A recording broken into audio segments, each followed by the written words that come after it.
Bismillahirrahmanirrahim. Assalamualaikum warahmatullahi wabarakatuh. Alhamdulillah hamdan katsiran tayyiban mubarakan fihi kama yuhibbu rabbuna wa yardah. Wa nusalli wa nusallim ala nabiyyina Muhammad wa ala alihi wa ashabihi ajma'in. Ya ayyuhalladzina amanu taqullaha haqqa tuqatih wa la tamutunna illa wa antum muslimun, amma ba'd. Alhamdulillah, kita bersyukur kepada Allah Jalla wa Ala. Di kesempatan kali ini kita kembali bisa bertemu di salah satu rumah Allah, masjid yang merupakan tempat yang paling Allah cintai di muka bumi ini. Kita bersyukur kepada Allah masih diberikan kesempatan, kesehatan dan keluasan waktu dan nikmat lainnya untuk kembali melaksanakan salah satu kewajiban yang Allah perintahkan kepada kita, yaitu kewajiban untuk menuntut ilmu, mempelajari tentang agama kita yang kita cintai. Mudah-mudahan Allah senantiasa menambahkan taufik dan hidayah kepada kita sehingga kita semakin mudah memahami agama kita ini, mudah mengamalkannya dan mampu istiqomah di atasnya sampai datangnya ajal kematian. Hari ini kembali kita akan melanjutkan kajian pembahasan hadis arba'in, ya. Hadis yang kita bahas al-haditsul tsani, hadis yang kedua. Silakan dibuka bukunya atau dibuka hafalannya. Bu, Ibu, ada orang enggak sih? Silakan dibuka bukunya, kitabnya, atau dibuka hafalannya. Barangkali ada di antara kita yang sudah hafal. Subhanallah. Hadis yang kedua dari kitab Hadis Arba'in. Yang tidak punya bukunya, silakan searching di Google. Ya, searching saja di Google, tulis Hadis Arba'in kedua, enter, langsung keluar. Ya, silakan dibuka bukunya atau bisa lihat di searching di Google, ya. Boleh dibaca, Ustaz? Pada pertemuan yang lalu kita anggap selesai untuk pembahasan hadis yang pertama, karena hadisnya memang tidak sulit untuk dipahami, ya. Innamal a'malu binniyat. Amal itu tergantung kepada niat. Dan kita sudah jelaskan niat itu artinya adalah maksudnya, tujuan. Niat itu artinya maksud atau tujuan, keinginan hati untuk melakukan suatu perbuatan karena Allah tabaraka wa taala. Dan kita sudah sampaikan ayatnya, ya, hadisnya, dan kita bahas juga kemarin tentang masalah ikhlas. Ya, bagaimana cara untuk bisa ikhlas, tanda-tanda orang yang sudah ikhlas, ya. Barangkali Ibu masih ingat, Bu, yang saya sampaikan di artikel yang ada di Telegram saya. Ya, artikel di Telegram saya tentang tanda-tanda orang yang sudah ikhlas dan bagaimana kiat agar kita bisa menjadi orang yang ikhlas, ya. Nah, insya Allah sudah cukup karena sudah ada artikelnya, tinggal dibaca dan dipahami serta diamalkan. Intinya bagaimana caranya supaya seluruh aktivitas kita ini semua betul-betul karena Allah. Diamnya kita karena Allah, berbicaranya kita karena Allah, sembunyi-sembunyi, terang-terangan, semua karena Allah. Kita melakukan tindakan apapun, ya, bukan hanya sholat, bukan hanya haji, umroh dan lain-lain, tapi segala sesuatu aktivitas kita dan ucapan kita, tindakan kita, perbuatan kita harus kita niatkan karena Allah. Dengan demikian baru nanti Allah akan berikan ganjaran kepada kita. Niat ikhlas adalah baru salah satu syarat untuk diterimanya amal, dan kita butuh syarat yang kedua, yaitu amal tersebut harus sesuai dengan sunnah Nabi sallallahu alaihi wasallam. Ya, mari kita baca hadis yang kedua dari hadis arba'in yang juga wajib untuk kita pahami. Sudah siap Ibu-ibu? Insyaallah, Ustaz. Mau dibaca, Ustaz? Ibu-ibu sehat semua nih? Alhamdulillah. Dari tadi saya bicara diam aja.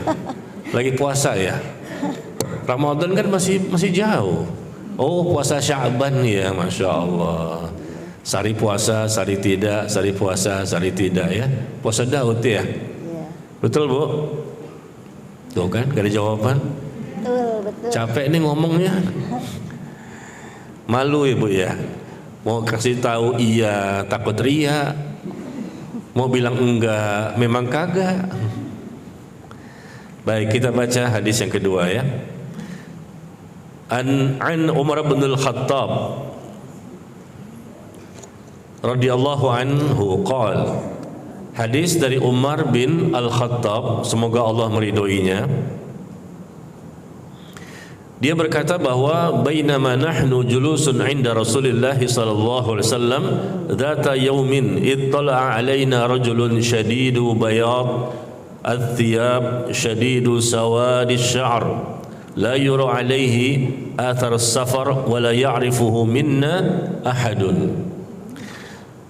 Umar mengatakan bahwa ketika kami sedang duduk-duduk bersama Nabi alaihissalatu wassalam, tiba-tiba satu hari datanglah seseorang, ya secara tiba-tiba. Sahabat juga kaget ketika sedang duduk di majelis bersama Nabi alaihissalatu wassalam pada suatu hari, tiba-tiba datanglah seorang laki-laki kepada kami, di mana laki-laki tersebut adalah laki-laki yang memiliki baju yang sangat putih, ya, berwarna putih bajunya, dan memiliki rambut yang sangat hitam. Rambut yang sangat hitam. La yura alaihi atharus safar, dan kami tidak melihat tanda-tanda bekas perjalanan safar. Ya, wala ya'rifuhu minna ahadun. Dan kami pun tidak ada satu pun yang mengenalnya, siapa orang ini. Karena orang ini bukan penduduk Madinah. Kalau penduduk Madinah pasti para sahabat tahu. Madinah itu kan kota kecil Bu, bukan seperti Jakarta saat ini besar sekali ya. Madinah itu kota kecil ya, penduduknya juga sedikit, tidak banyak. Jadi gampang untuk bisa mengetahui siapa yang memang penduduk asli di kota Madinah ya, siapa yang bukan penduduk aslinya. Mungkin mereka pendatang, musafir, akan ketahuan. Nah, di sini orang ini tidak diketahui siapa orang ini. Bajunya sangat putih, rambutnya sangat hitam. Oh, berarti dia ini musafir. Tapi tidak ada tanda-tanda kelihatan bekas musafirnya. Karena kalau orang yang musafir di zaman dulu ya, beda dengan zaman sekarang. Di zaman dulu kalau memang dia seorang musafir, terlihat sekali berantakan rambutnya, bajunya berdebu, mukanya juga tidak terawat karena berjalan di padang pasir dengan ontanya, dengan kudanya. Ya, pasti acak-acakan gitu ya, rambutnya, bajunya, ya, wajahnya dan lain-lain. Kelihatan sekali dia baru pulang dari safar. Atau seorang musafir yang memang mampir ke kota Madinah. Nah, ini kelihatannya satu hal yang aneh bagi para sahabat, tidak dikenal, tetapi juga tidak diketahui siapa orang tersebut. Karena dia tidak kelihatan juga sebagai tanda-tanda seorang musafir. Mau dikatakan musafir tapi tanda-tandanya bukan musafir, ya. Mau dikatakan bukan musafir tapi memang tidak diketahui sebagai penduduk kota Madinah. Kemudian hatta jalasa ila Nabi sallallahu alaihi wasallam fa asnada rukbatayhi ila rukbatayhi. Kemudian ternyata bertambahlah keheranan Umar bin Khattab radhiyallahu an ketika dia duduk di depan Nabi alaihissalatu wassalam dengan menyandarkan lututnya kepada lututnya Nabi alaihissalatu wassalam. Disandarkan, ditempel Bu, lututnya beliau dengan lututnya Nabi, disandarkan, sedang duduk, sama-sama duduk ya. Wa wada'a kaffaihi ala fakhidaihi, dan dia meletakkan kedua telapak tangannya di atas paha Rasul. Ini siapa ini? Sahabat saja tidak berani berbuat seperti ini. Sahabat tuh segan, malu ya kepada Nabi alaihissalatu wassalam. Dia orang yang tidak diketahui, dia tiba-tiba datang duduk dan menempelkan kedua lututnya kepada lututnya Nabi alaihissalatu wassalam. Bahkan kedua telapak tangannya pun ditaruh di atas pahanya Nabi sallallahu alaihi wasallam. Kemudian dia berkata kepada Nabi alaihissalatu wassalam, "Ya Muhammad, akhbirni 'anil Islam. Wahai Muhammad, ya, informasikan kepadaku tentang Islam. Tambah lagi keheranan berikutnya. Sudah tidak diketahui siapa dia orangnya, tiba-tiba berani-beraninya duduk di hadapan Rasul, ditempelkan lututnya dan telapak tangannya.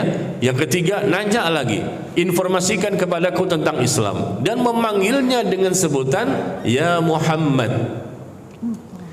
Para sahabat nggak berani memanggil Rasul dengan panggilan ya Muhammad. Biasanya yang memanggil ya Muhammad ini kalau bukan malaikat atau orang Arab Badui. Orang Arab Badui, orang kampung, orang pedalaman, mereka nggak paham tentang Islam, bagaimana adab etika ketika berhadapan dengan Rasulullah, maka mereka biasa memanggil dengan ya Muhammad, ya Muhammad, bahkan dengan bahasa atau dengan suara yang lebih tinggi, ya, karena kebiasaan mereka berbicara dengan suara yang keras. Nah, di sini siapa ini? Apakah dia malaikat tapi berbentuk manusia? Bagaimana bisa dikatakan dia malaikat? Apakah dia orang Arab Badui? Tidak juga diketahui. Karena kita tahu Allah melarang kaum muslimin untuk menyebut Rasul dengan panggilan Muhammad. Panggilan yang boleh adalah Rasulullah atau Nabiullah. Wahai Nabi, wahai Rasul, wahai Rasulullah. Itu panggilan kaum muslimin kepada Rasulullah. Tidak disebut nama beliau kecuali ketika membaca salawat. Kalau baca salawat, iya, Allahumma shalli ala Muhammad wa ala ali Muhammad. Tapi untuk berbicara dengan Rasul tidak boleh memanggil dengan nama beliau. Dengan memanggil ya Muhammad, misalnya Umar atau Abu Bakar atau Utsman atau Ali dan lain-lain, ya Muhammad, enggak boleh. Siapapun kaum muslimin tidak boleh, karena Allah menurunkan ayat. Allah turunkan ayat larangan untuk memanggil Rasul dengan menyebutkan langsung namanya. Coba lihat di surah An-Nur ayat ke-63. Di surah An-Nur ayat ke-63. Di situ ada larangan, ya, dari Allah tabaraka wa taala memanggil nama Rasul dengan nama Muhammad, meskipun memang itu nama beliau sendiri, tetapi secara adab etika yang benar Allah mengajarkan hendaknya memanggil beliau dengan Nabi atau Rasul. Surah ke-24 An-Nur ayat yang ke-63. La taj'alu du'a ar-rasul bainakum ka du'a'i ba'dikum ba'dha. Janganlah kamu jadikan panggilan Rasul di antara kamu seperti panggilan sebagian kamu kepada sebagian yang lain. Jangan kamu jadikan panggilan Rasul, memanggilnya, menyebut namanya, ya, seperti panggilan sebagian kamu yang lain. Seperti sahabat memanggil ya Umar, nah, misal ya Ali, ya Utsman, itu sebagian mereka kepada sebagian yang lain. Itu biasa, memang namanya itu. Memanggil Umar, Utsman, Ali, ya, langsung panggil nama. Nah, di sini Allah katakan jangan jadikan panggilan Rasul namanya itu seperti panggilan sebagian kamu kepada sebagian yang lain, tapi sebutlah wahai Rasulullah, wahai Rasul, wahai Nabi, begitu, ya. Nah, ini sebagai penjelasan bahwa ketika ada orang laki-laki ini menyebut dengan panggilan ya Muhammad, maka bertambah-tambah heran para sahabat pada waktu itu. Informasikan kepadaku tentang Islam. Maka Nabi pun bersabda sallallahu alaihi wasallam, al-Islam an tashhada an la ilaha illallah wa anna Muhammadar Rasulullah. Islam itu adalah engkau bersaksi bahwa tidak ada sesembahan yang berhak disembah dengan benar kecuali Allah, dan engkau bersaksi bahwa Muhammad itu adalah utusan Allah. Itu yang pertama yang kita kenal dengan rukun Islam, ya. Ini hadis tentang rukun Islam. Islam itu seperti itu, mengucapkan dua kalimat syahadat. Kemudian yang kedua, wa tuqimas shalah, mendirikan salat. Yang ketiga, menunaikan zakat. Yang keempat, berpuasa di bulan Ramadan.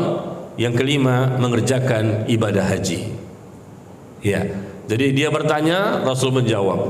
Nah, bertambah lagi keheranan para sahabat setelah Rasul menjawab pertanyaan orang tersebut, ya, bagi orang yang mampu, ya, untuk mengerjakan ibadah haji. Maka dia mengatakan sodakta, engkau benar. Dia bertanya tapi dia membenarkan. Loh, kok ini ngetes atau gimana?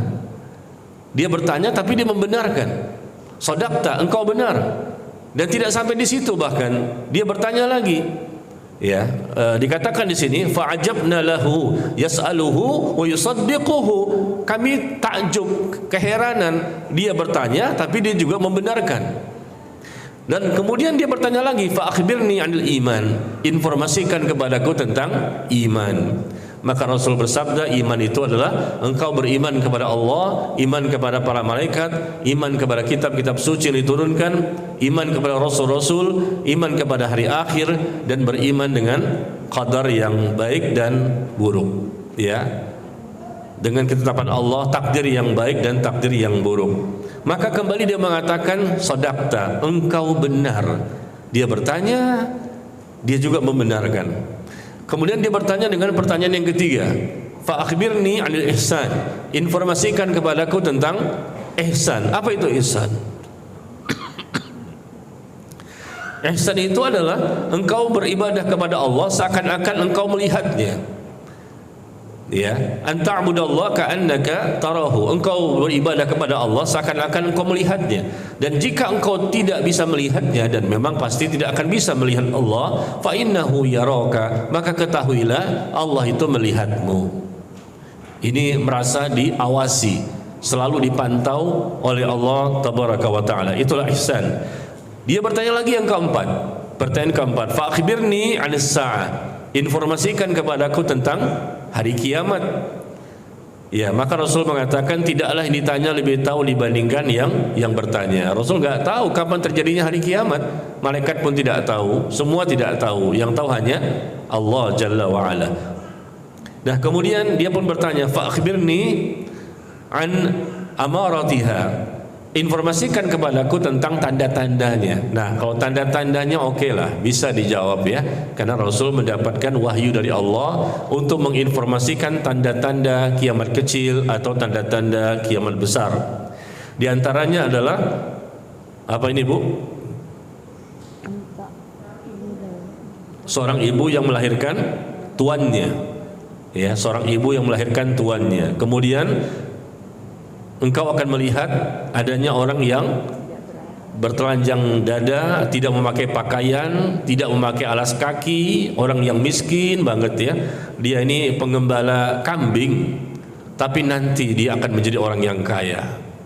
Ya, dia orang yang tinggal di padang pasir tanpa memakai baju, tanpa memakai alas kaki, dia orang yang miskin, pengembala kambing. Tetapi nanti akan terjadi, mereka berlomba-lomba untuk membangun bangunan yang sangat tinggi.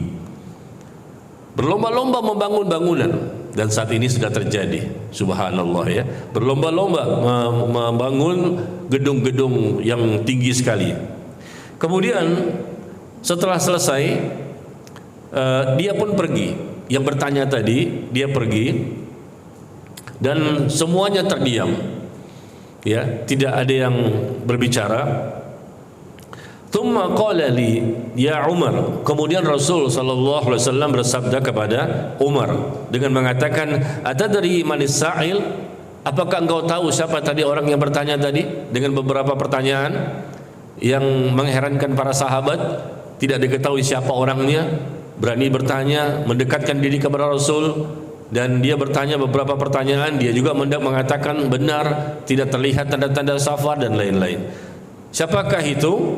Qultu Allahu wa rasuluhu a'lam. Maka Umar mengatakan Allah dan Rasulnya yang lebih mengetahui. Maka Rasul bersabda, fa innahu Jibril atakum yu'allimukum dinakum. Ketahuilah dia adalah malaikat Jibril tadi itu, menjelma sebagai manusia. Dia datang kepada kalian dalam rangka untuk mengajarkan kepada kalian tentang agama kalian. Ya, hadis dikeluarkan oleh Imam Muslim, hadisnya sahih. Nah, ini hadis yang panjang ini, Bu, dan sepertinya kita nggak bisa membahasnya satu kali pertemuan.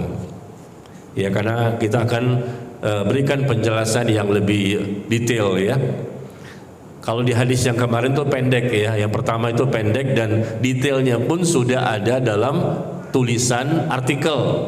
tinggal dibaca di Telegram, tanda-tanda orang yang sudah ikhlas dan bagaimana kiat-kiat agar menjadi orang yang ikhlas, ya. Nah, di sini juga di hadis yang kedua, mari kita baca dari awal kembali dan kita akan berikan penjelasan-penjelasan yang telah disampaikan oleh para ulama. Karena memang hadis arba'in ini buku hadis arba'in adalah buku atau kitab yang sangat banyak sekali syarahnya, penjelasan-penjelasannya dari para ulama. Ada dari Syekh Utsaimin, terjemahannya ada kan? Ada dari Syekh Saleh Fauzan, terjemahannya juga ada. Ada dari para ulama yang lain, banyak sekali dari ulama dahulu sampai hari ini. Terjemahannya pun sudah banyak yang dijual di toko-toko, ya, buku-bukunya.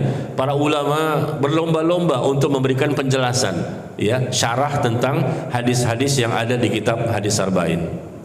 Ya, kita mulai yang pertama, ya. Kita mulai dari masalah malaikat tadi. Ternyata malaikat Jibril. Jadi malaikat Jibril atau malaikat yang lain dengan izin Allah mereka bisa menjelma sebagai manusia. Jika memang Allah izinkan, mereka bisa berubah bentuk. Salah satunya seperti ini. Dan manusia tidak bisa melihat malaikat dalam bentuk yang asli.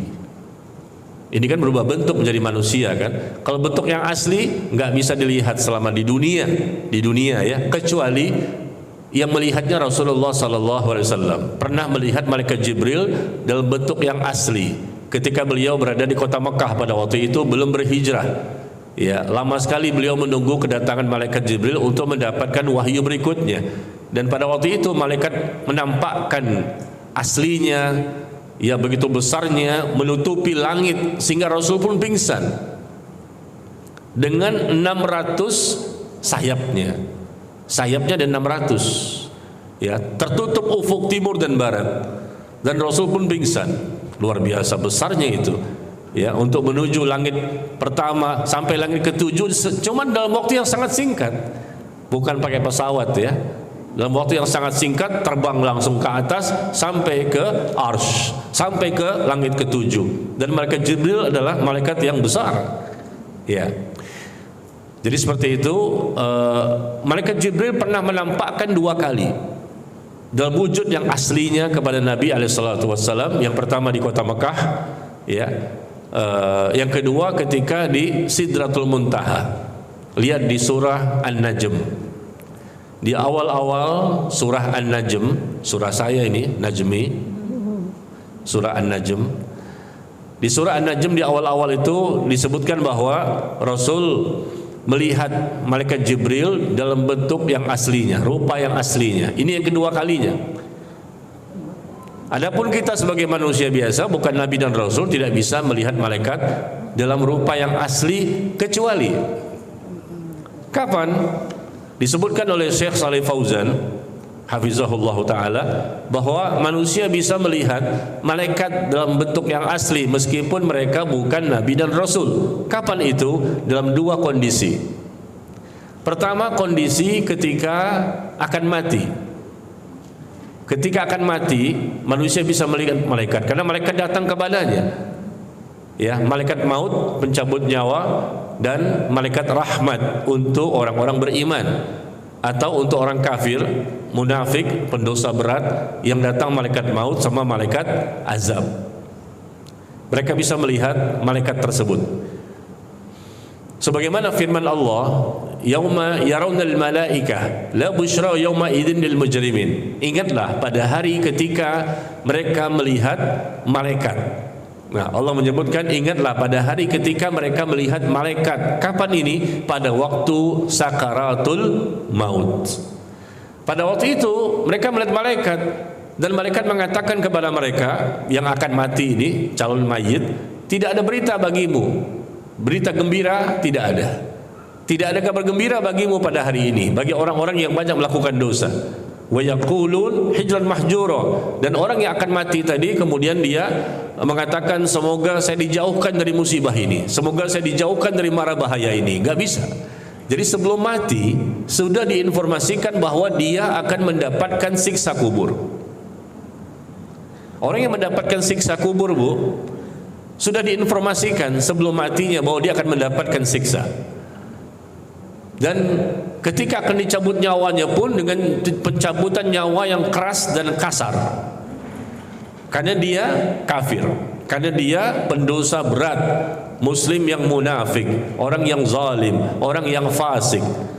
Percuma dia bisa melihat malaikat dan tidak ada kesempatan untuk bertaubat karena roh sudah sampai di kerongkongan. Tidak ada bisa lagi dia bisa bertaubat. Istighfarnya tidak bermanfaat. Ya, itu Allah sebutkan di surah Al-Furqan.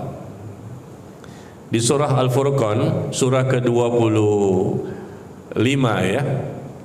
Surah Al-Furqan surah ke-25 ayat yang ke-22. Ayat yang ke-22.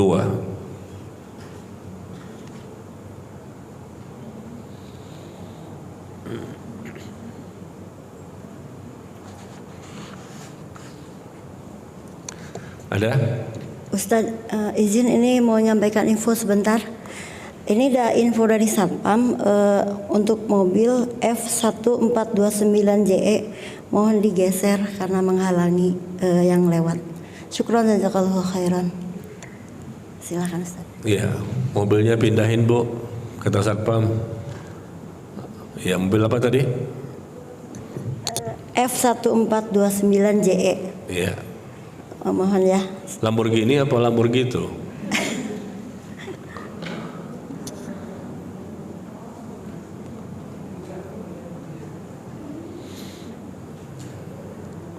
Ya, tadi surah Al-Furqan sudah dapat? Ada ya?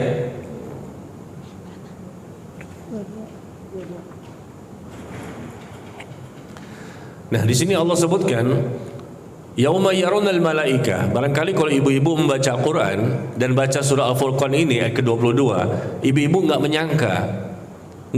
menyangka kalau ayat itu berkaitan tentang sakaratul maut.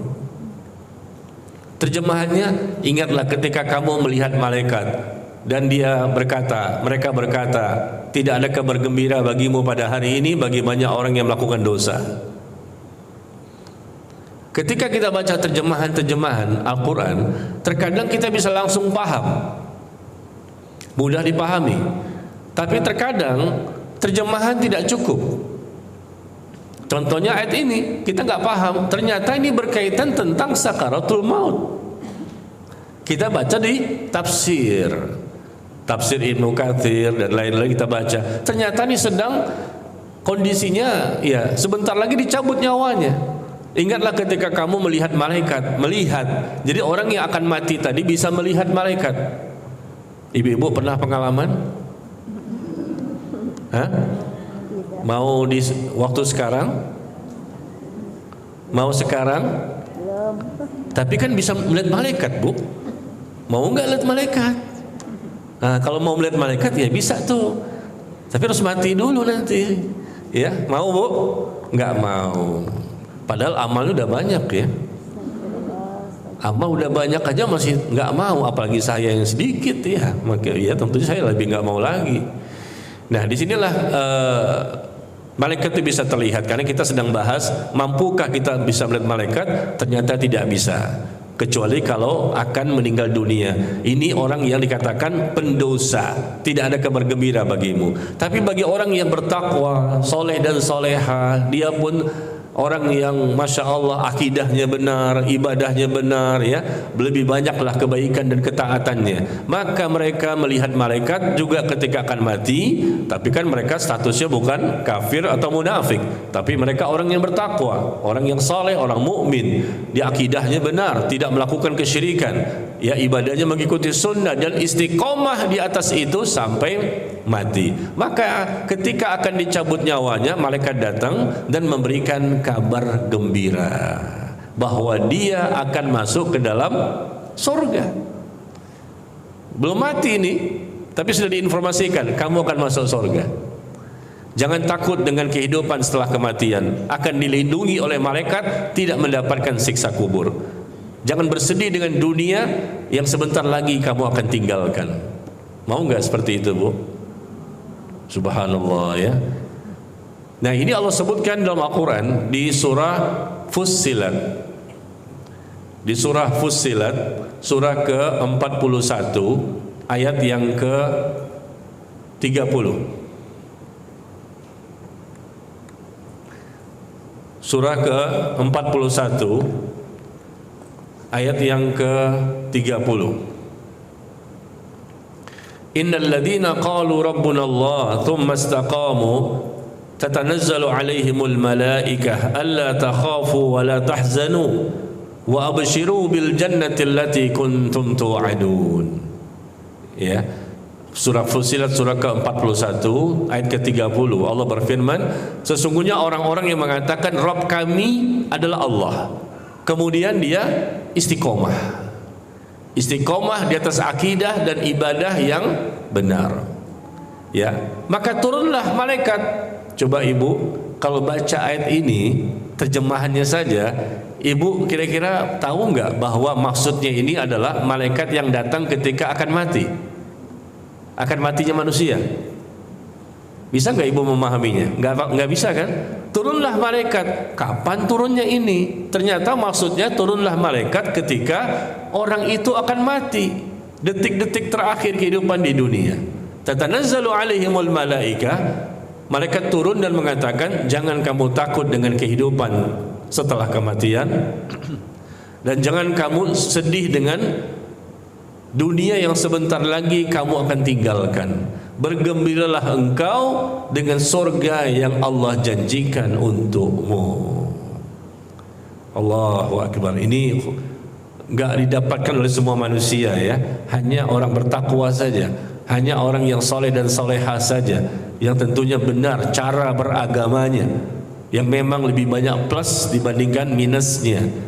Dia bertaubat, dia beristighfar, dia beribadah, dia taat, menjauhi dosa dan maksiat, maka kebergembira dia dapatkan sebelum dia mati. Turun malaikat. Kenapa turun? Karena memang malaikat bukan hidup di dunia. Malaikat itu hidup di mana? Di langit. Malaikat hidup di langit. Ya, penghuni langit itu malaikat, dan Allah memerintahkan kepadanya untuk mendatangi hambanya manusia, karena sudah hampir habis jatah usianya di dunia. Nah, pada waktu itulah malaikat datang, dan orang yang akan mati tadi bisa melihat dan bahkan bisa mendengar ucapan malaikat kepadanya. Kalau ibu lihat orang yang sedang sakaratul maut ya, mungkin dia sedang koma, barangkali gak sadarkan diri di rumah sakit, atau mungkin dia sadar matanya ke atas saja, dia melihat sesuatu. Kita yang ada di samping-samping dia nggak lihat apa-apa, mendengarkan juga enggak, melihat juga enggak. Tapi orang yang akan mati tadi bisa melihat. Dia bisa melihat ke atas, adanya malaikat yang menginformasikan kepada dia, dan kemudian dia bisa melihat dalam bentuk rupa yang asli.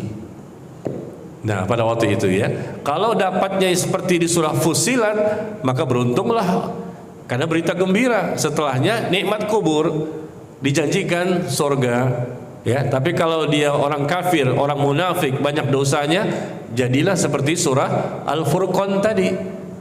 Ayat berapa Bu? Al-Furqan 22. Masya Allah ya, hafizah ya, hafal ayatnya, hafal juga nomor ayatnya.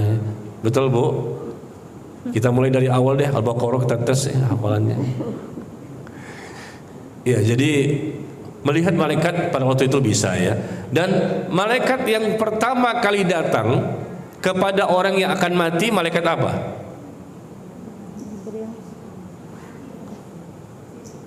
Hah?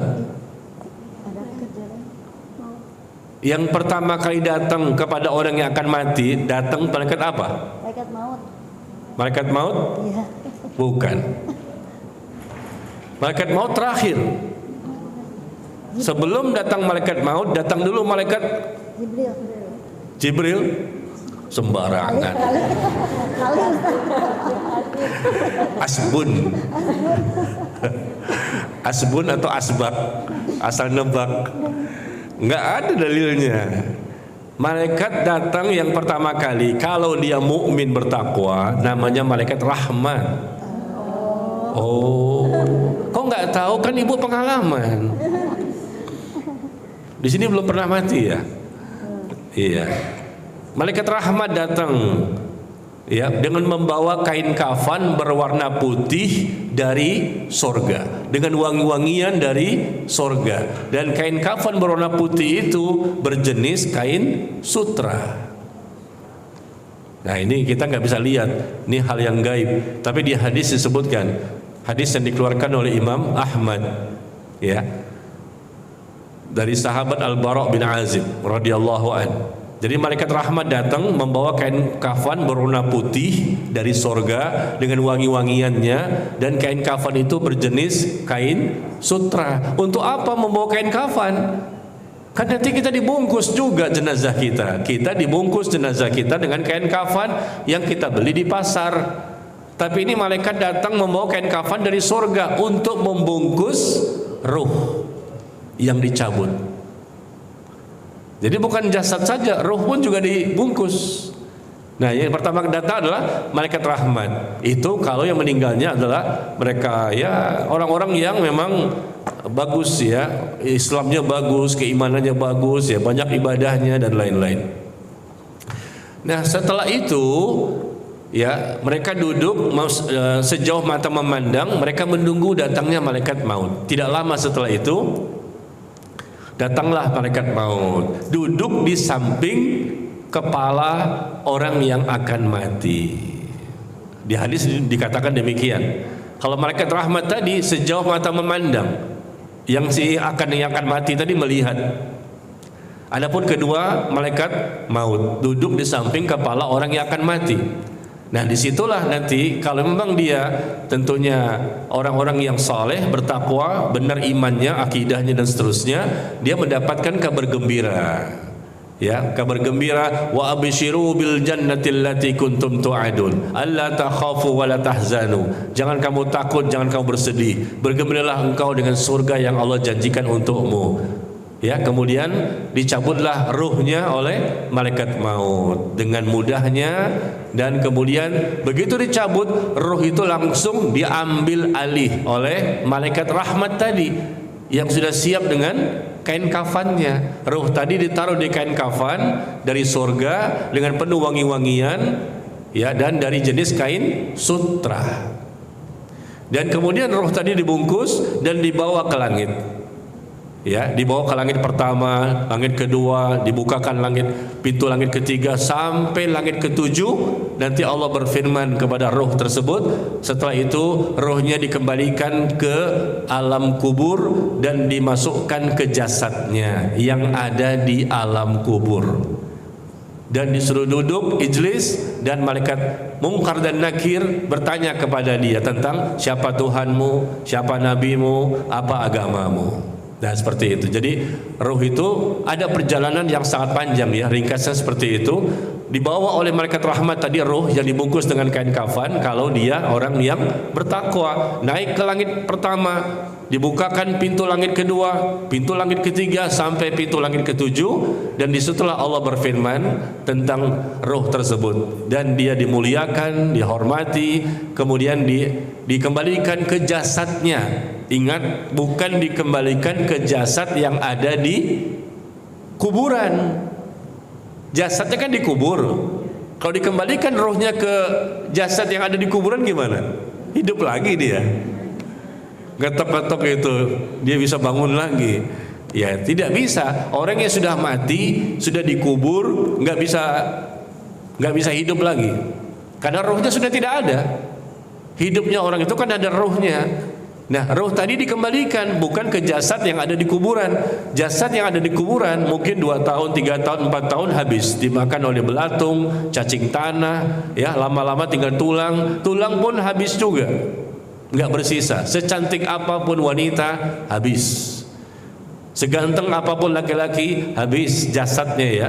Tapi roh tadi, ya, ruhnya dia dikembalikan ke jasad yang bukan di kuburan, tapi jasad yang di alam kubur, alam barzakh. Allah mampu untuk bisa mendatangkan jasadnya, dan Allah masukkan kembali ruhnya ke jasad tersebut, dan nanti ditanya oleh malaikat Munkar dan Nakir tentang beberapa pertanyaan. Dan kalau memang dia orang yang bertakwa dan diberikan kemuliaan seperti itu, maka dia bisa menjawab. Ya, Rabbku adalah Allah, nabiku Nabi Muhammad sallallahu alaihi wasallam, dan agamaku adalah Islam. Dengan mudahnya, yang menyebabkan dia bisa menjawab karena dia memiliki iman dan amal saleh. Allah mudahkan dia, Allah teguhkan dia sehingga dia bisa menjawab pertanyaan dari malaikat Munkar dan Nakir. Setelah itu dia mendapatkan nikmat kubur dan berada di sana sambil menunggu datangnya hari kiamat.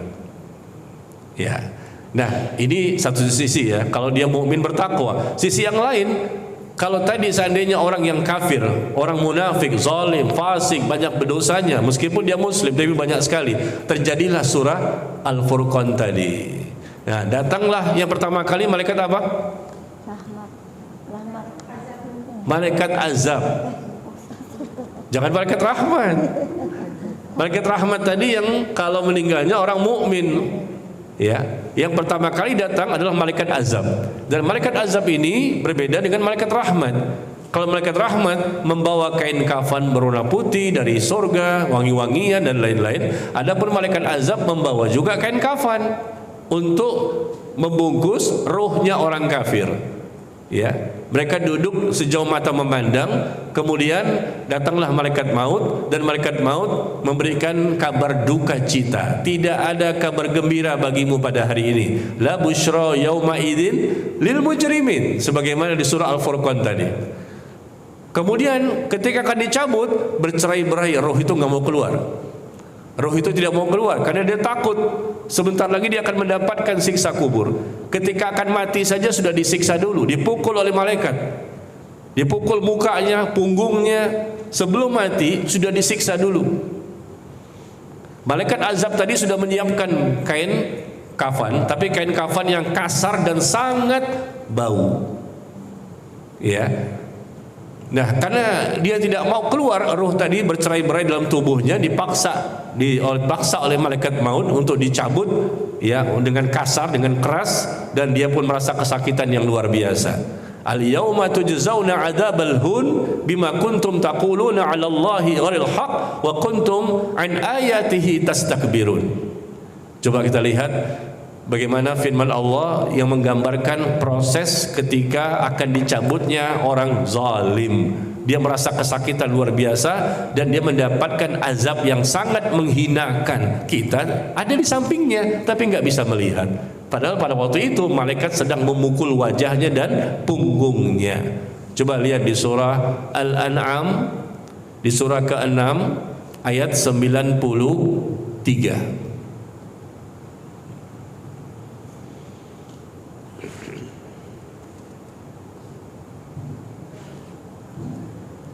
Di surah ke-6 Al-An'am ayat ke-93.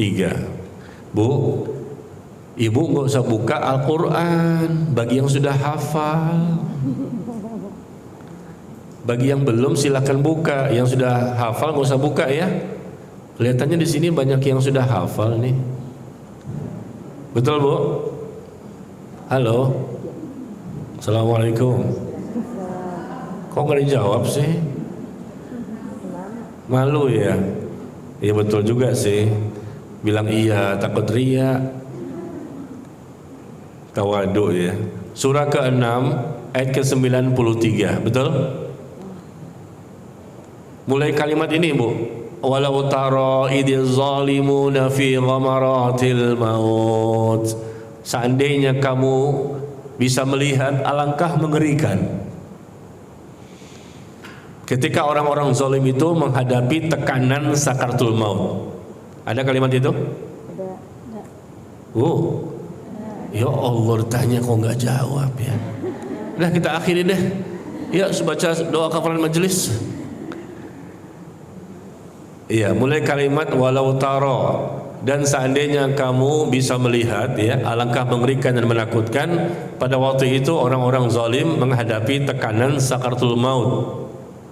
Wal malaikatu basitu aidihim, dan malaikat memukul dengan tangan mereka sambil mengatakan akhriju anfusakum, keluarkan nyawamu, keluarkan rohmu. Nah, orang yang akan mati dapat melihat malaikat karena kita intinya di situ kan. Intinya di situ, karena kita sedang membicarakan awal-awal hadis ini tentang malaikat Jibril. Malaikat Jibril menjelma sebagai manusia, tapi ternyata dalam bentuk yang lain, aslinya bisa terlihat. Ya, di antaranya ini pertama ketika akan mati, dan malaikat mengatakan keluarkan nyawamu. Dia tidak mau keluar rohnya itu, ketakutan. Karena dia tahu sebentar lagi dia akan mendapatkan azab.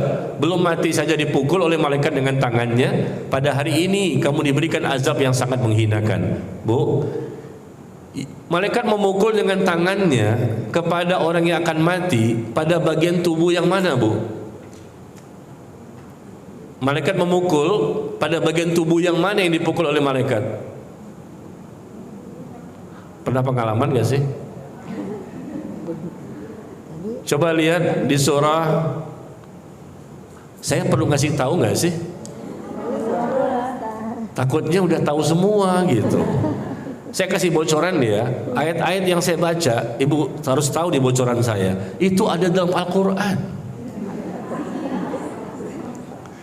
Ada dalam Al-Quran tuh, Bu, bocorannya. Ada di antara Al-Fatihah dan An-Nas. Iya. Saya tuh agak malu, segen gitu ya kepada para hafizah itu untuk memberitahu di mana posisi ayat. Nggak apa-apa, Bu, ya? Boleh ya? Ya, mohon maaf ya yang sudah hafal ya. Malaikat memukul orang yang akan mati tadi pada posisi muka dan punggungnya. Coba lihat di surah Al-Anfal, surah ke-8 ayat ke-50. Surah ke-8 ayat ke-50.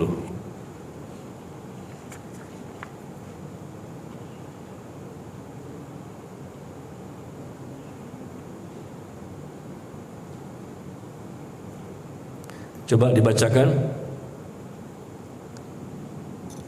Artinya, Ustaz, Ya. Artinya, bismillah. Dan sekiranya kamu melihat ketika para malaikat mencabut nyawa orang-orang yang kafir sambil memukul wajah dan punggung mereka dan berkata, rasakanlah olehmu siksa neraka yang membakar. Ya.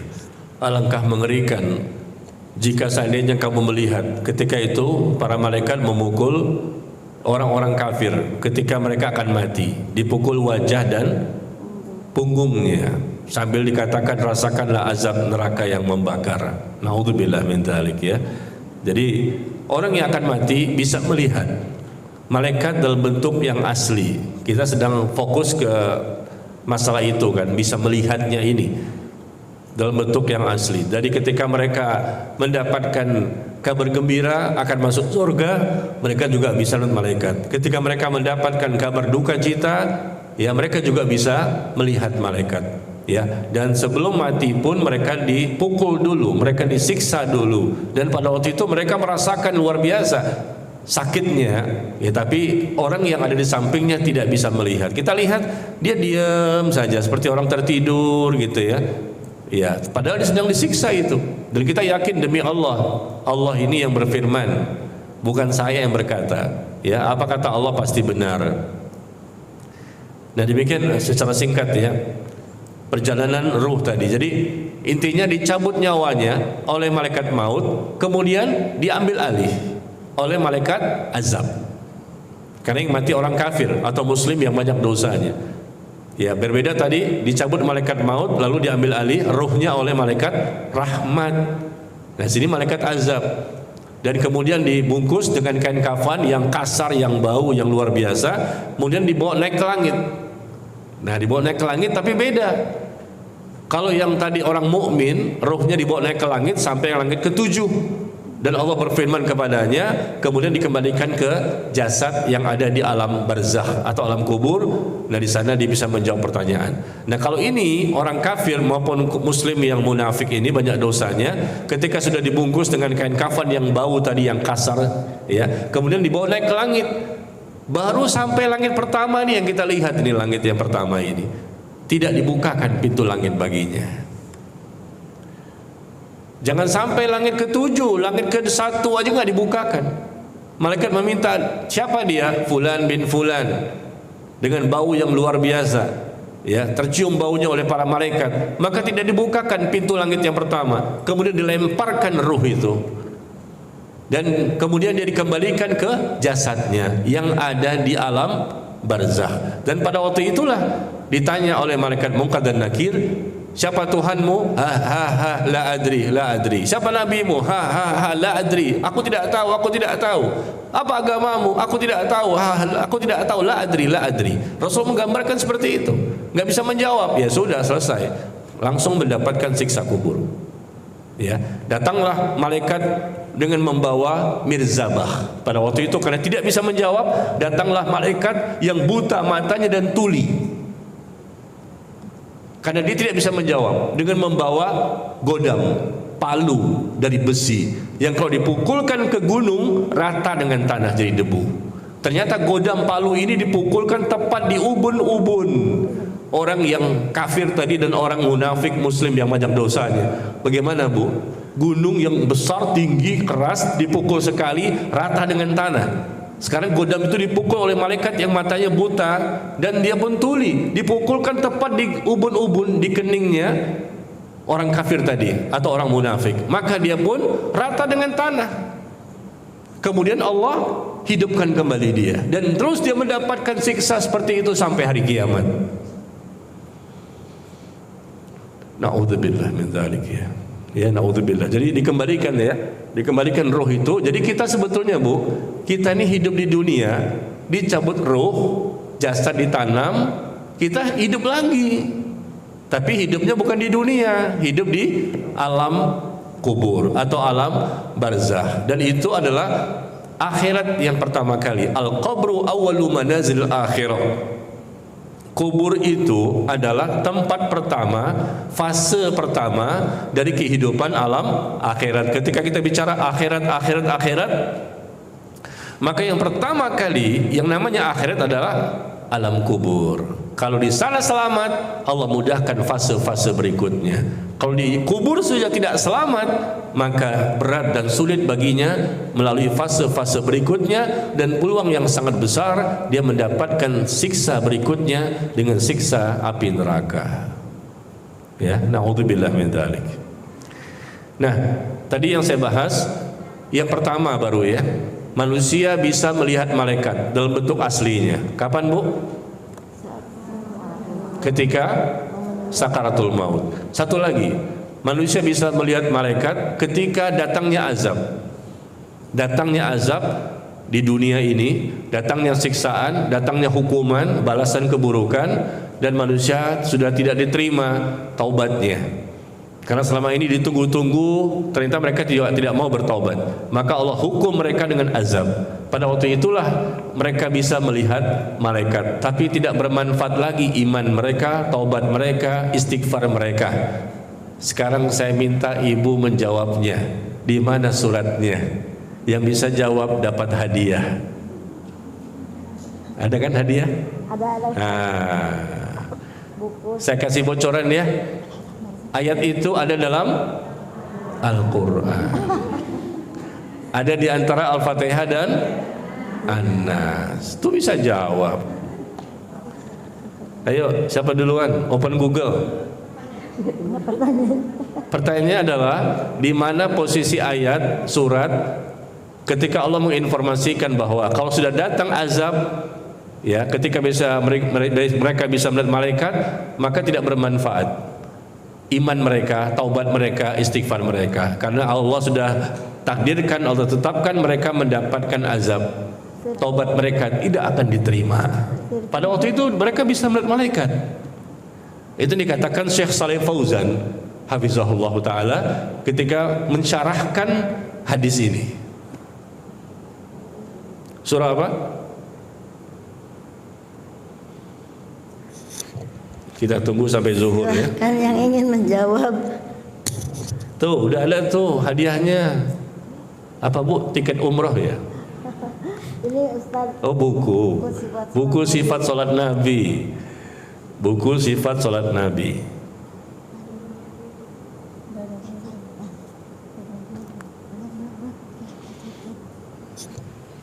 Silakan. Tinggal buka Al-Quran, ketemu langsung. Ayo dijawab, baca aja. Tolong dibacakan. Siapa yang mau jawab? Susah ya jamaah di sini tawaduk ya. Mana yang mau jawab? Bu, tawaduk apa gak tahu? Ayo. Biasanya ada. Tawaduk apa nggak tahu? Enggak lah, saya rasa ini tawaduk aja. Masa nggak tahu Hafizah? At-Tahrim ayat 8. Benar nggak? At-Tahrim ayat 8. Bukan. Bukan. Ingat ucapan saya tadi, konteks ayatnya adalah Allah menjelaskan iman mereka seperti itu bunyinya. Iman mereka tidak bermanfaat ketika mereka sudah melihat azab. Ketika datang malaikat membawa hukuman dari Allah, iman mereka tidak bermanfaat. Seperti itu artinya teksnya. Al-Ahqaf. Al-Haqqah. Al-Haqqah bukan. 114 surat. Sebutin semua satu-satu. Nggak apa-apa, salah terus cari. Sebetulnya yang paling gampang tinggal klik di Google sebetulnya.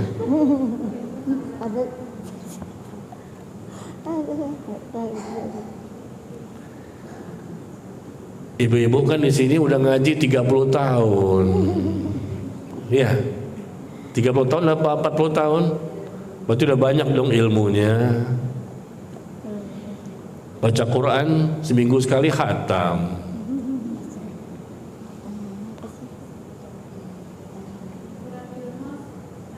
Yunus bukan. Iya, barakallahu fiik. Siapa tuh? Angkat tangan. Nah, dapat hadiah, Bu. Alhamdulillah. Al-Mu'min 85. Tuh kan bisa tuh dengan hafalannya. Al-Mu'min surah ke-40 ya. Surah ke-40 ayat ke-85.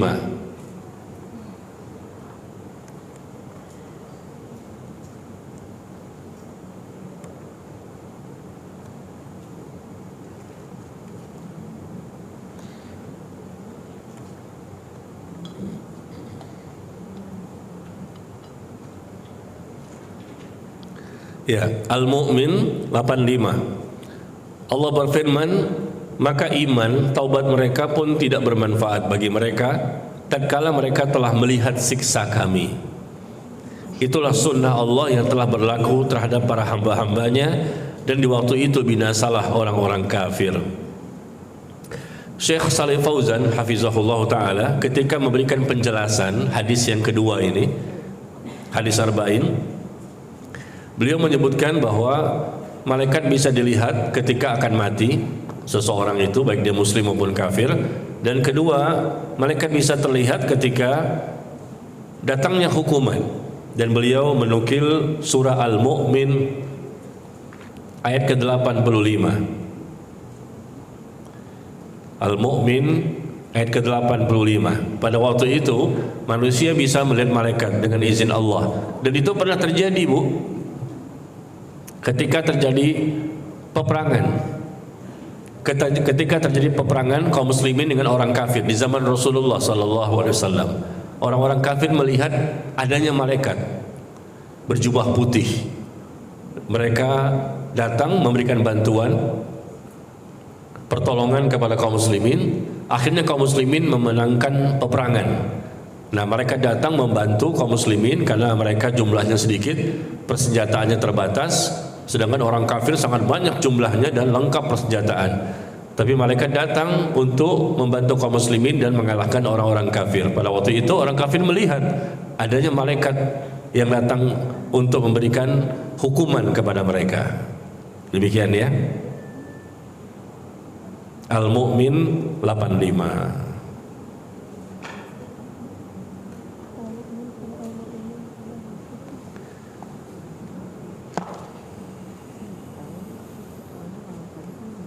Ya, kita kembali kepada hadis. Jadi ceritanya adalah malaikat Jibril tadi ya, cerita tentang malaikat. Malaikat itu macam-macam ya.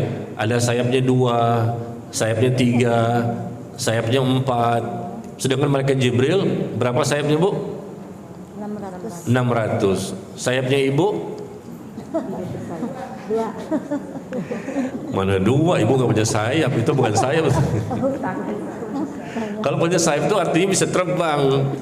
Kita nggak punya sayap, makanya nggak bisa terbang.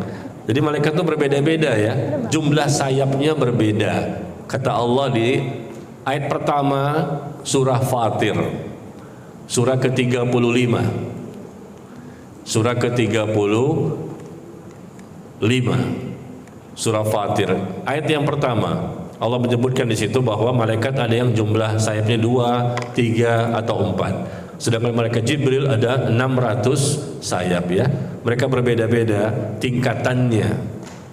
Yang dekat kepada Allah ya malaikat Jibril, tugasnya menyampaikan wahyu dari Allah tabaraka wa taala.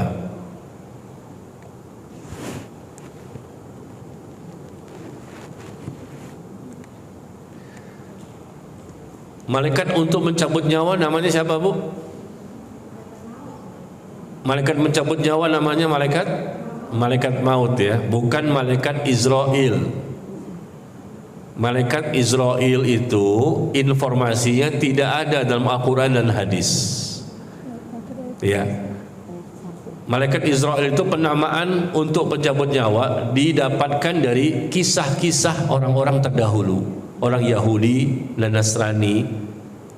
Bukan dari Al-Quran. Dari Al-Quran nggak ada nama Israel. Di hadis pun tidak ada penamaan Israel. Dalam Al-Quran dan hadis, ya Allah dan Rasul menyebutkan malaikat pencabut nyawa itu malaikat maut. Tidak pernah disebutkan malaikat Israel. Tapi kadang-kadang kita dari kecil ya kita menyebutkan itu, kaum muslimin yang lain juga. Sebetulnya asal muasalnya bukan dari Al-Quran dan hadis, tapi penamaan itu dari orang-orang terdahulu yang menyampaikan nama seperti itu, dari orang Yahudi dan Nasrani. Kata para ulama, hendaknya kita menyebut nama malaikat yang bertugas mencabut nyawa itu dengan malaikat maut, jangan malaikat Israel. Kenapa? Karena yang Allah informasikan, yang Rasul informasikan dalam Quran dan hadis, namanya itu malaikat maut. Ya sudah, kita pakai malaikat maut. Jangan pakai referensinya orang-orang terdahulu yang memang tidak ada dalam Al-Quran dan hadis ya. Ibu-ibu masih gak menyebutnya malaikat Israel? Jangan ya. Nah, kita lihat Allah menyebut malaikat pencabut nyawa itu dengan malaikat maut. Di antaranya, Qul yatawaffakum malakul maut.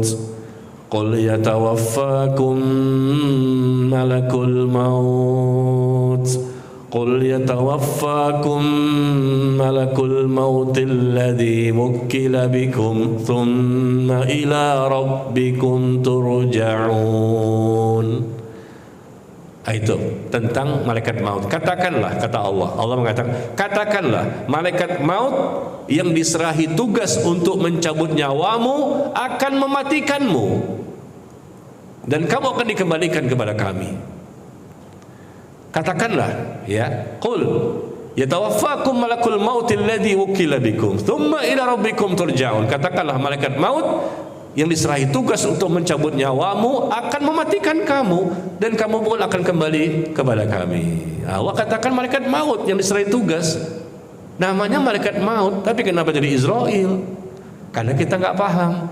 Dari kecil saya juga menyebutnya malaikat Israel. Ada lagunya lagi, bila Israel. Manggil siapa? Manggil ibu? Iya. Ayat yang saya baca tadi ayat di mana? As-Sajdah. Tuh kan, hafizah kan? Masya Allah. Di surah As-Sajdah, surah ke-32 ayat yang ke-11. Surah ke-32 ayat yang ke-11 ya. Katakanlah malaikat maut yang diserahi tugas untuk mencabut nyawamu akan mematikanmu. Dan di hadis pun Rasul menyebutkan dengan malaikat maut. Ketika tadi saya beritakan ya, hadis sahih bahwa ketika orang akan mati datanglah malaikat rahmat membawa kain kafan berwarna putih dari surga jadi gadis sutra. Kemudian dia duduk sejauh mata memandang. Kemudian kata Nabi, datanglah setelah itu malaikat maut. Rasul menyebutnya malaikat maut. Ya, mulai sekarang ya kita jangan sebut lagi Israel ini. Karena memang kalau kita cari dalam Al-Quran tidak ada. Kalau Jibril ada penyebutannya. Ya, Mikail ada, Israfil ada, Israel enggak ada. Malaikat Malik, malaikat penjaga neraka ada. Ya, jadi nanti kita akan bahas ketika kita bahas rukun iman nanti. Jadi hadis kedua ini panjang ini. Kita belum masuk rukun Islam, kita belum masuk rukun iman. Nah, nanti rukun iman ada iman kepada malaikat. Nah, nanti pas pembahasan malaikat di situ kita akan bahas tentang malaikat maut dan lain-lain. Baik, waktu kita tinggal sedikit. Kira-kira ada pertanyaan? Silakan. Ada tadi sana. Oh, ya.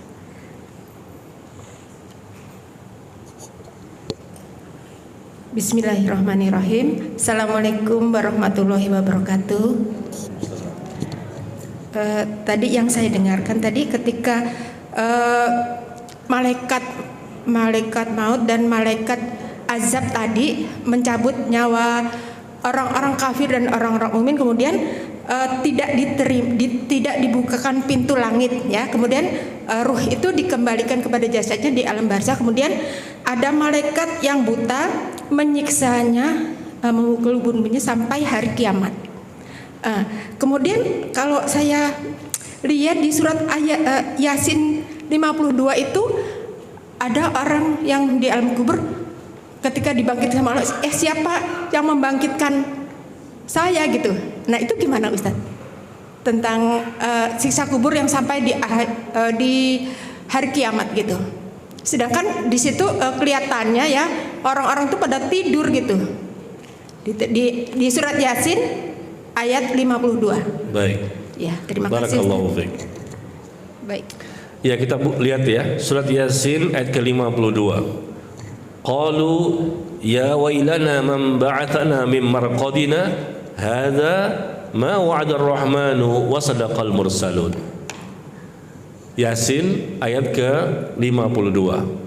Mereka berkata, celakalah kami. Siapakah yang membangkitkan kami dari tempat tidur kami? Yaitu kubur. Inilah yang dijanjikan Allah yang Maha Pengasih dan benarlah Rasul-Rasulnya.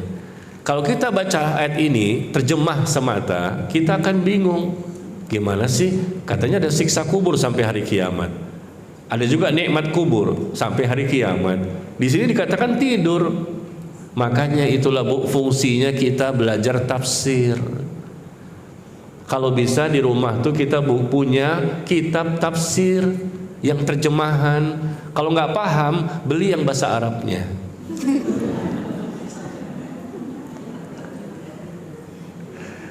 Ya, betul Bu. Kalau ibu nggak ngerti bahasa Indonesianya, beli kitab tafsir bahasa Arab. Ya, semakin paham.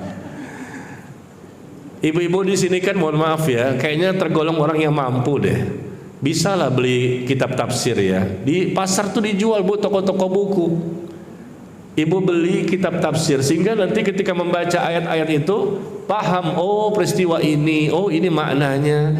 Kayak tadi kan saya sebutkan Fusilat, malaikat turun. Kita nggak tahu, oh ternyata ketika Sakratul Maut. Begitu juga ketika di surah Al-Furqan tadi.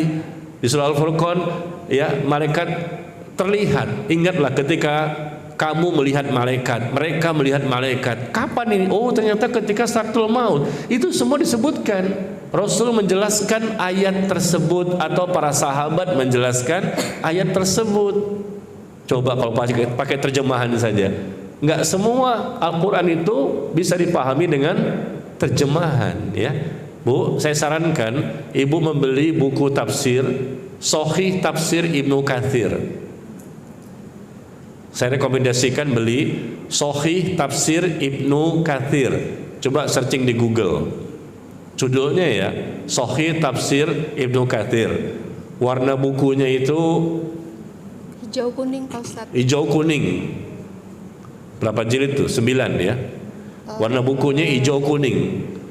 Ada 9 jilid. Penerbitnya Pustaka Ibnu Katsir. Penerbitnya Pustaka Ibnu Katsir. Ketemu gak? Ada di Google? Tulis Sahih Tafsir Ibnu Katsir.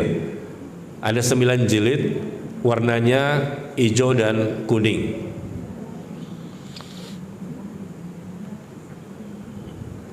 Nah, kalau ibu punya referensi kitab tafsir, ini insya Allah mudah dipahami ya, dan hadis-hadisnya pun sudah diseleksi, hadis-hadisnya sahih.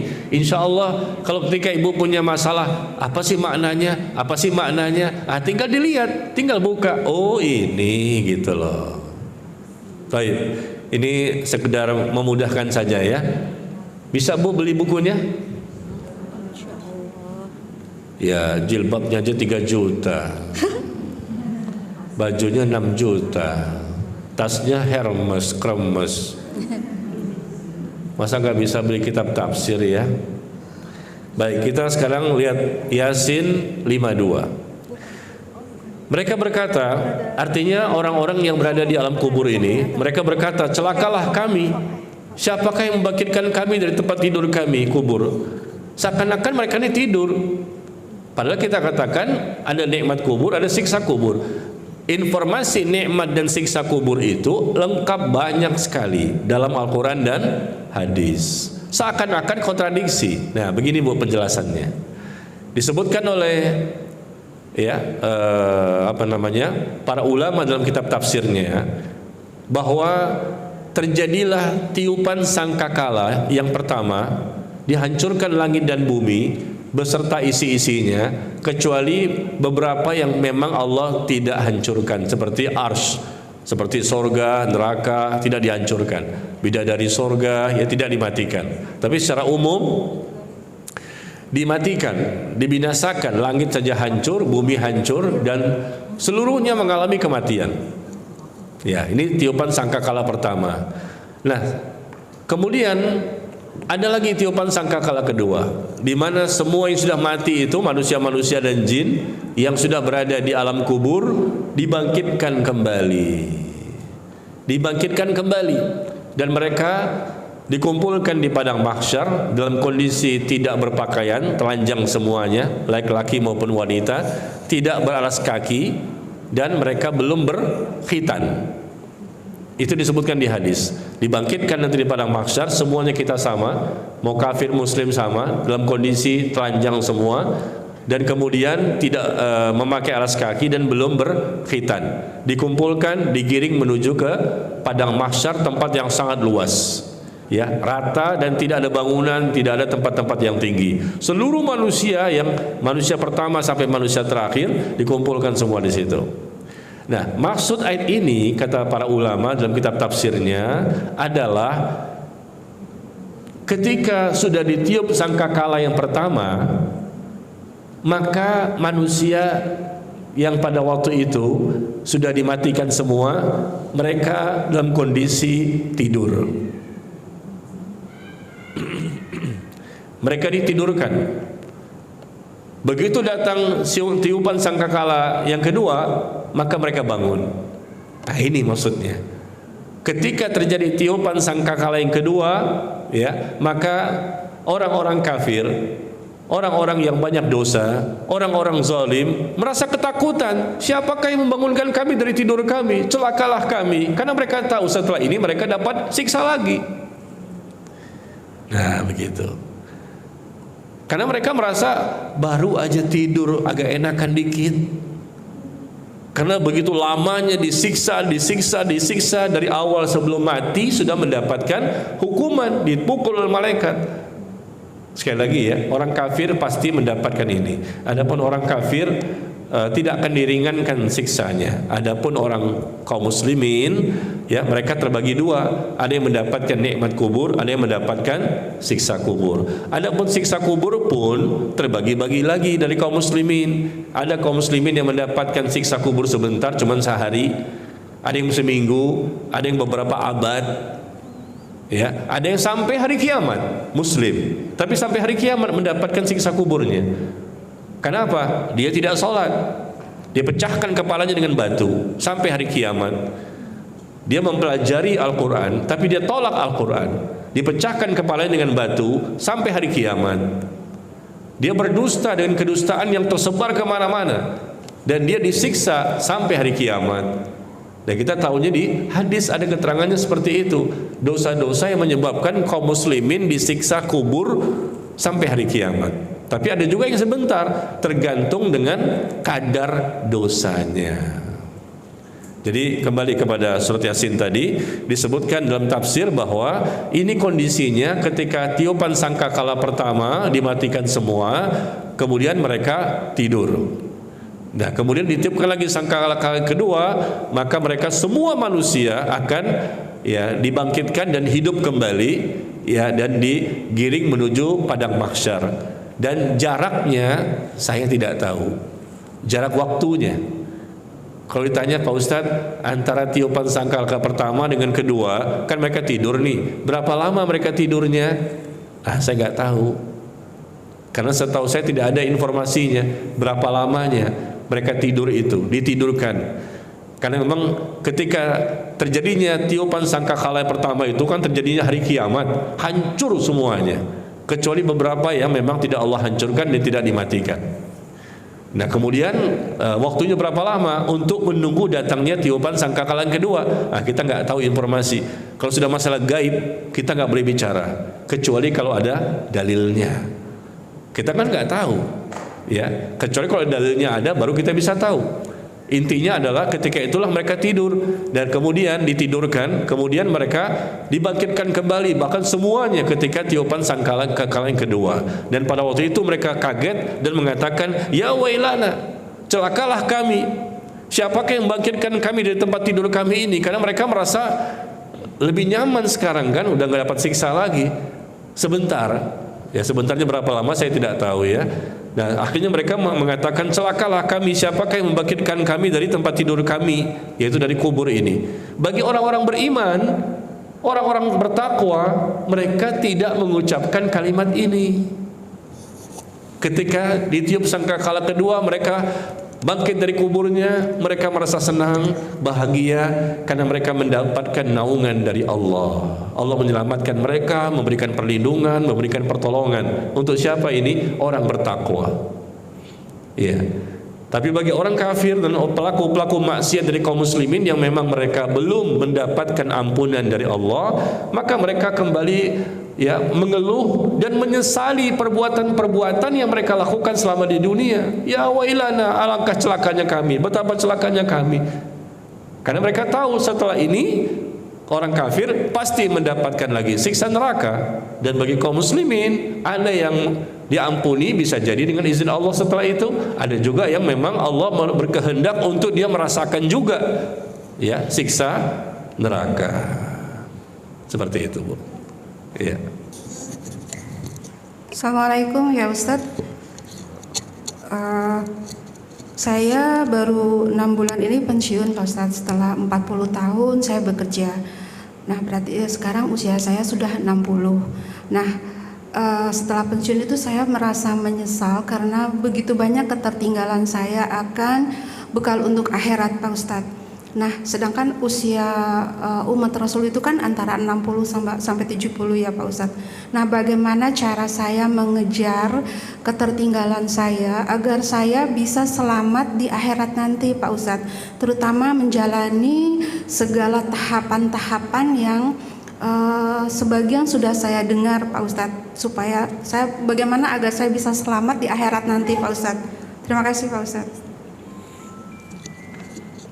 Iya. Barakallahu fiik. Ibu umurnya 60. 60 Pak Ustadz. Saya lihat seperti 30 ya. Masya Allah. Terlihat dari jarak jauh. Jarak jauh 30, pas dekat 80.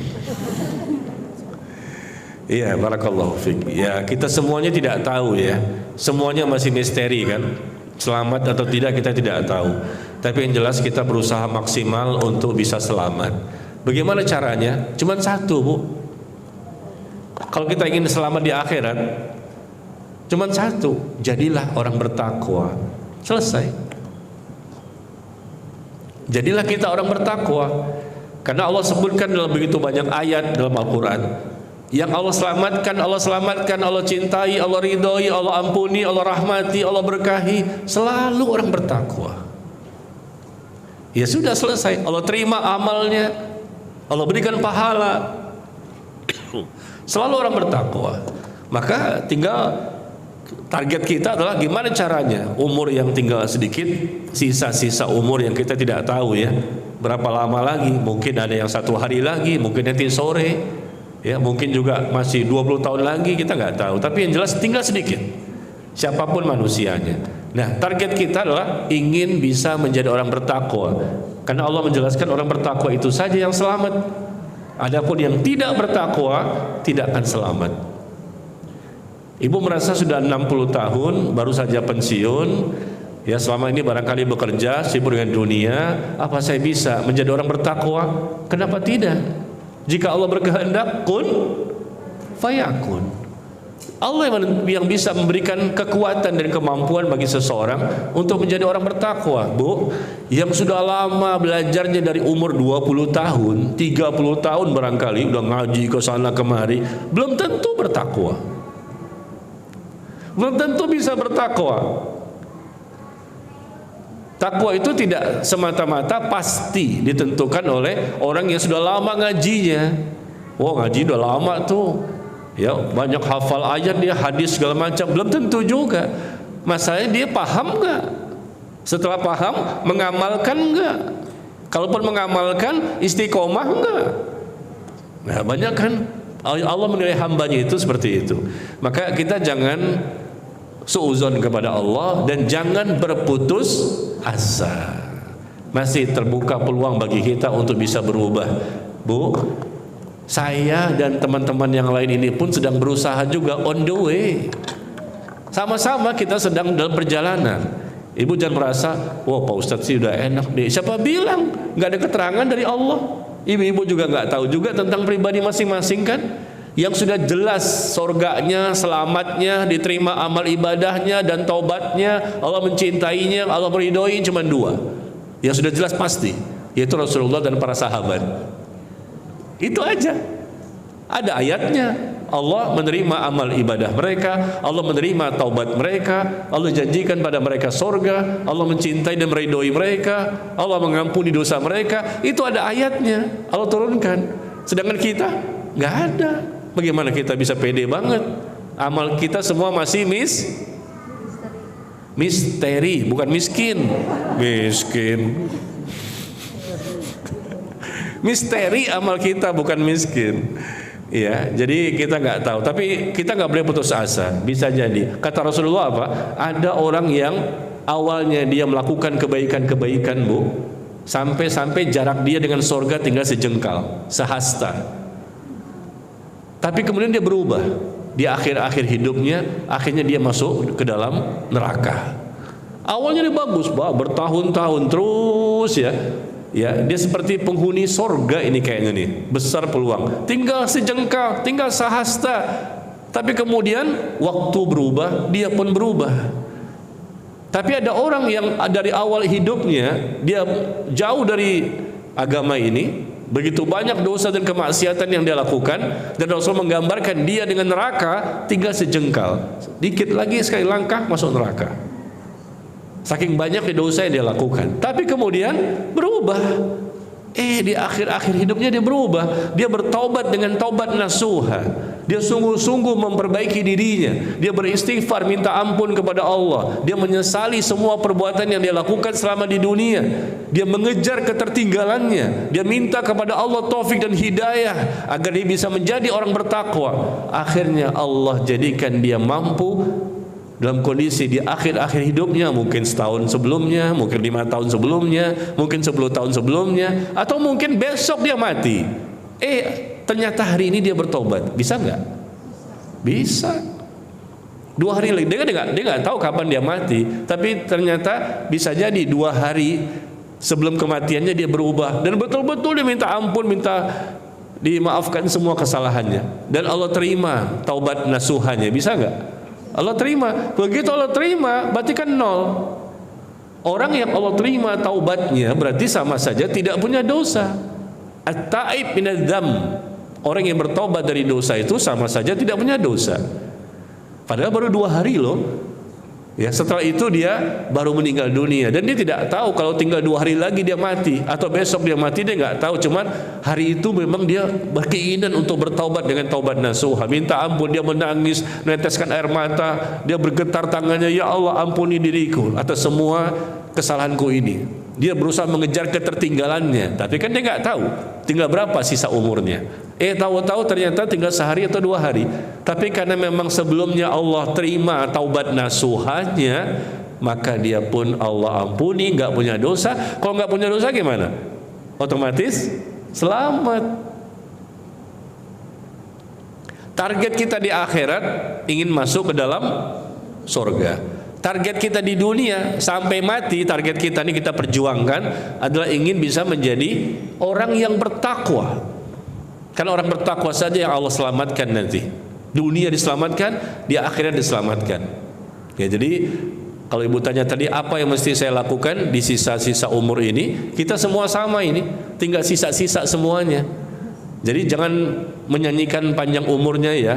Panjang umurnya, panjang umurnya, salah itu. Sisa umurnya, sisa umurnya. Sebentar lagi datang malaikat maut mencabut nyawa. Begitu seharusnya.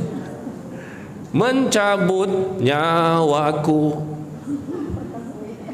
Bukan panjang umur merasa masih panjang, gampang, masih panjang. Enggak sadar diri. Udah banyak perubahan. 50 tahun ke atas itu lampu kuning. Sebentar lagi lampu merah, is dead. Ya enggak, lampu 50 itu sudah lampu kuning, siap-siap bertaubat. Jadi target kita ingin jadi orang bertakwa. Gimana caranya? Minta sama Allah. Ya Allah, berikanlah aku kekuatan, taufik dan hidayah agar aku bisa menjadi orang bertakwa. Ya, tentunya kita berusaha juga secara manusia ya, tapi kita minta kepada Allah agar kita menjadi orang bertakwa. Allahumma aqrimna bit taqwa wal istiqamah. Ya Allah, jadikan diriku, ya, muliakan diriku dengan ketakwaan dan keistiqomahan. Nabi itu sudah bertakwa tapi masih minta ditambahkan lagi ketakwaan. Allahumma inni as'alukal huda wa tuqa wal afafa wal ghina. Ya Allah, aku mohon kepadamu hidayah. Aku mohon kepadamu ketakwaan. Allahumma ati nafsi taqwaha wa zakkiha anta khairu man zakkaha anta waliyuha wa maulaha. Ya Allah, ini doanya Rasul bagus banget nih Bu. Berikan ya Allah ketakwaan pada jiwaku, pada hatiku. Bersihkanlah ya Allah hatiku ini. Berikan ketakwaan pada hatiku. Bersihkan ya Allah hatiku ini. Engkaulah sebaik-baik yang membersihkannya dan Engkau yang menjaganya dan melindunginya. Karena takwa itu di sini. At-taqwa hahuna wa yushiru ila sadrihi thalatha marrat. Kata Rasul, takwa itu di sini. Takwa itu di sini. Takwa itu di sini. Rasul menyebutkan 3 kali. Takwa itu di hati. Kalau hati sudah bertakwa, otomatis jasad kita ini semua akan bertakwa. Jadi langkah itu adalah target kita takwa, berapapun sisa usia kita, target kita takwa. Kemudian minta kepada Allah agar kita mampu bisa menjadi orang bertakwa. Dan untuk usaha kita secara manusia ini untuk mengejar ketakwaan apa? Yaitu kita sering-sering mendatangi majelis ilmu. Kita mengejar ketertinggalan. Maaf Bu, jangankan yang baru 6 bulan pensiun, yang dari umur 20 tahun, 30 tahun, 40 tahun, itu juga sama, mengejar juga ketertinggalan. Kan udah lama Pak Ustadz, dia udah 30 tahun yang lalu. Siapa bilang? Belum tentu benar semua amalnya. Kita kan proses ini. Amal-amal kita di masa dahulu sama gak dengan di sekarang? Banyak perbedaan karena dulu kita nggak tahu tentang sunnah. Bagaimana cara beragama yang benar? Sholat sih dari dulu saya sholat, tapi caranya keliru ternyata. Puasa Ramadan sejak dahulu, tapi ternyata keliru ternyata. Jadi kita terus mengejar ketertinggalan, artinya menjadi lebih baik iman kita, menjadi lebih baik amal kita. Yang baru berubah, yang udah lama berubahnya, sama-sama mengejar ketertinggalan. Jangan merasa pede dulu ya. Oh, kalau saya sih sudah jelas lah surganya. Nih kunci surga ada pada saya. Itu kunci motor, bukan kunci surga. Jangan sombong dulu. Saya keturunan Nabi loh, keturunan yang ke-38. Nggak ada manfaatnya itu nanti di akhirat. Yang bermanfaat adalah iman dan amal soleh. Nah, tinggal pikirkan bagaimana cara menjadi orang bertakwa.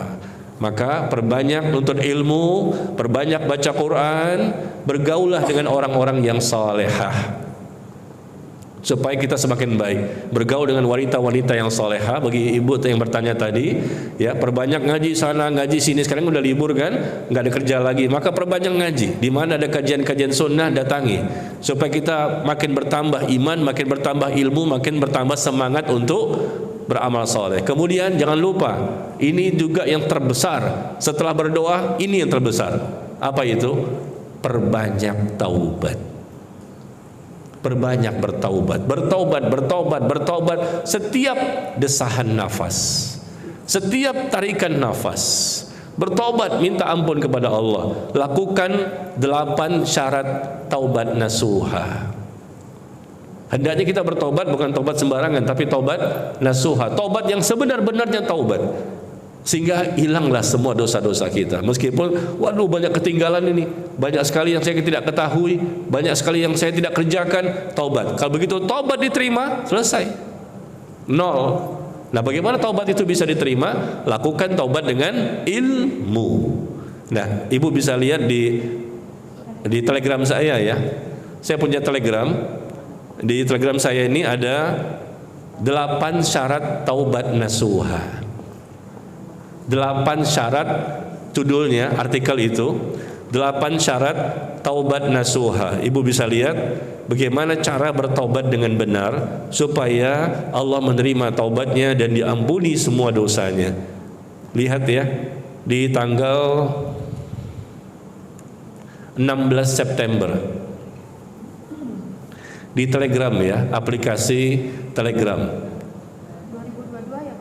2023. 16 September 2023. Judulnya 8 syarat taubat nasuha.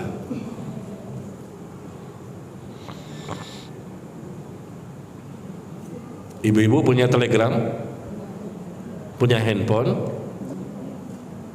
Syaratnya 3, Bu. Syaratnya 3, punya handphone, punya Telegram, dan kota.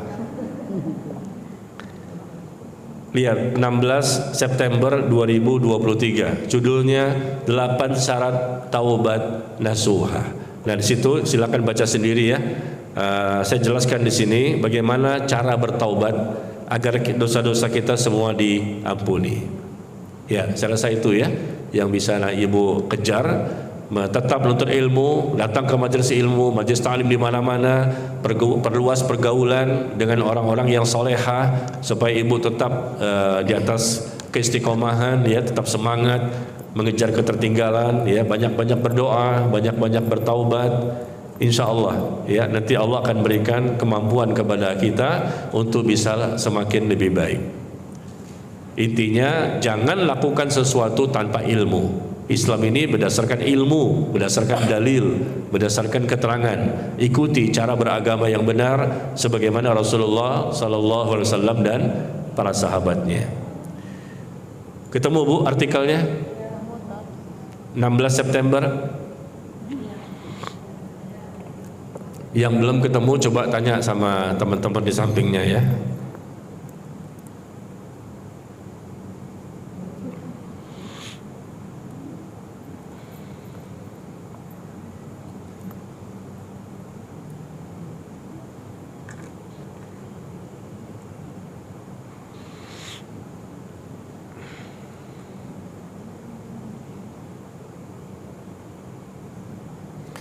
Iya, saya rasa sampai di sini pertemuan kita ya. Insya Allah kita sambung lagi pada pertemuan berikutnya. Nanti insya Allah kita akan bahas berikutnya adalah rukun Islam, rukun iman, lalu tanda-tanda hari kiamat. Ya. Wallahu taala a'lam bis-shawab. Wa sallallahu ala nabiyyina Muhammad walhamdulillahi rabbil alamin. Subhanakallahumma wa bihamdika asyhadu an la ilaha illa anta astaghfiruka wa atubu ilaik. Wassalamualaikum warahmatullahi wabarakatuh.